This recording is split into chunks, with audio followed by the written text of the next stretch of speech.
Kisah Garudia. Cerita penuh hikmah. Di relief Candi Kidal, Malang. Kisah Garudia bukanlah sekadar cerita biasa. Relief-relief di Candi Kidal menjadi media untuk menyampaikan pesan-pesan moral dan filosofis yang kuat.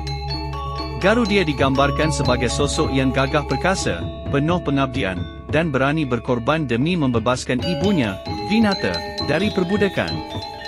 Kisah dimulai saat Vinata kalah bertaruh dengan madunya, Kadru, yang merupakan ibu dari para ular naga. Akibat kekalahan itu, Vinata dan keturunannya harus mengabdi kepada Kadru dan anak-anaknya.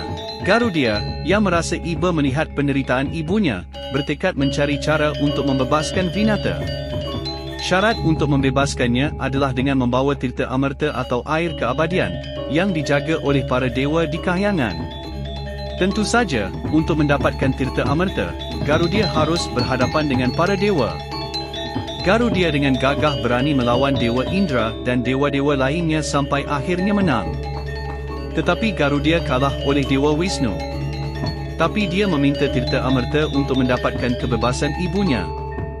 Wisnu menyanggupinya, tetapi Garudia harus mau menjadi tunggakannya. Akhirnya, Garudia berhasil membebaskan ibunya dan memperoleh kebebasannya sendiri.